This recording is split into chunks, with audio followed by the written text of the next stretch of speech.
आता बरी आहे आणि काल ट्रीटमेंट घेतली, आजही ट्रीटमेंट घेतली, त्यामुळे आता बरं आहे. महाराष्ट्राचं एकंदर राजकारण पेटलं असताना तुम्ही दरेगावमध्ये आलेला आहात आणि तुमच्यावरती प्रचंड टीका होतीये, तर त्या बाबतीत नेमकं कसली टीका? की महाराष्ट्राची सत्ता स्थापना आहे, 23 तारखेला रिझल्ट लागलेले आहेत आणि मुख्यमंत्री 2-3 मग काय सत्ता स्थापन करताना काय आहे? गावाला यायचं नाही असं काय नियम आहे?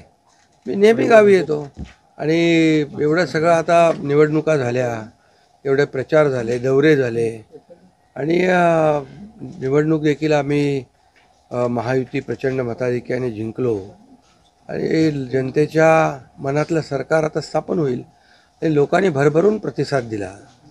गेल्या 2.5 वर्षामध्ये जे आम्ही काम केलं त्या 2.5 वर्षाची खऱ्या अर्थाने मी नेहमी सांगायचो भाषणामध्ये, पोचपावती जनता देईल आणि 2.5 वर्षाच्या कामाची जे महाविकास आघाडीने कामं थांबवली होती, प्रकल्प थांबवले होते, ते आम्ही वेगाने गतिमानतेने पुढे नेले आणि त्याचबरोबर विकास आणि कल्याणकारी योजना यांची सांगड घातली. आज कल्याणकारी योजना जर आपण पाहिल्या, मुख्यमंत्री माझी लाडकी बहीण योजना आणि इतर ज्या काही योजना आहेत, म्हणजे मुलींचं शिक्षण असेल, वयोश्री योजना असेल, शेतकऱ्यांच्या योजना असतील, अशा योजना आत्तापर्यंतच्या इतिहासामध्ये किती वर्ष तुम्ही पत्रकारिता करताय, तुम्ही देखील एकदा त्याचा अभ्यास करा की आतापर्यंतच्या इतिहासात कधीही न झालेली कल्याणकारी योजनांचा निर्णय महायुतीच्या सरकारने अवघ्या 2.25 वर्षात घेतला.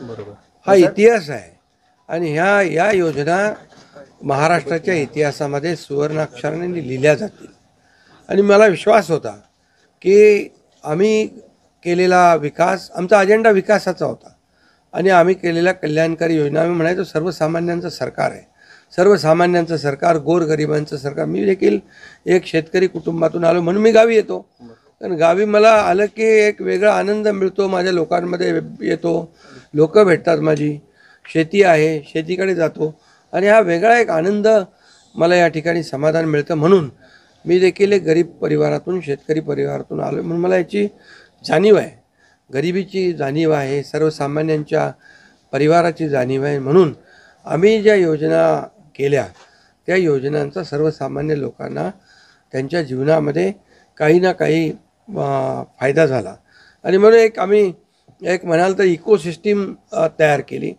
प्रत्येक परिवारातल्या माणसाला, मग त्याचा मुलीचा जन्म झाला, मुलगी असेल, लाडकी बहीण असेल, लाडका भाऊ असेल, युवा प्रशिक्षण स्टायपंड आणि शेतकऱ्यांच्या योजना, या सगळ्या म्हणजे लाडकी बहीण, लाडका भाऊ, लाडका शेतकरी, लाडका ज्येष्ठ, हे सगळे आमचे जे आहेत, ह्या सगळ्या साठी आम्ही केल्यानंतर लोकही म्हणायला लागले आपलं सरकार लाडकं सरकार.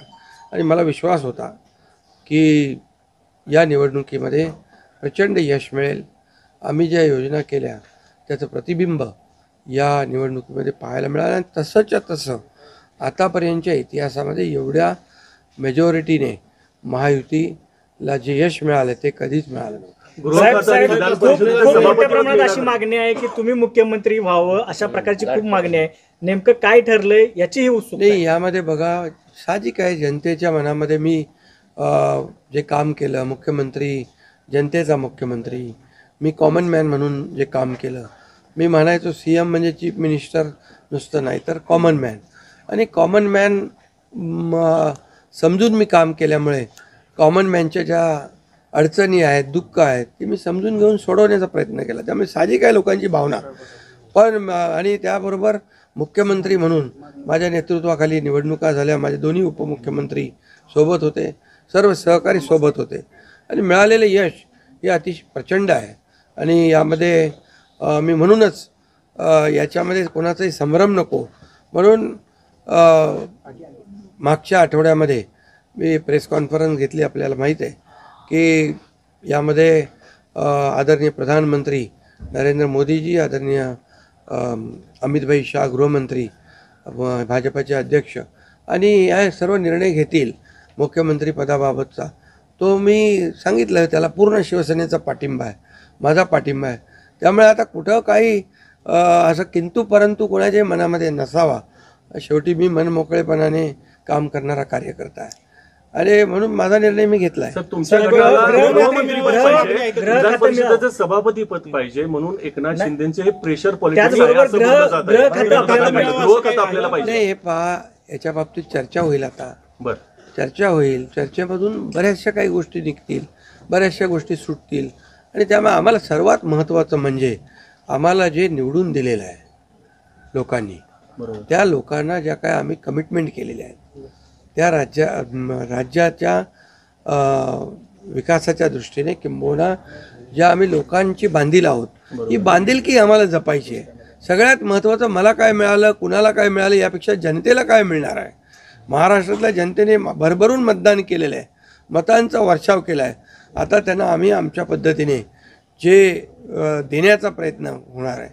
त्यामुळे यामध्ये लोकांच्यासाठी जे करायचं आहे ते आम्ही करणार आहोत. उपमुख्यमंत्री पदासाठी श्रीकांत शिंदेचं नाव समोर येते आपल्या गटाकडनं, ही गोष्ट खरी आहे का? नाही, बघा, चर्चा अजून सुरू आहे.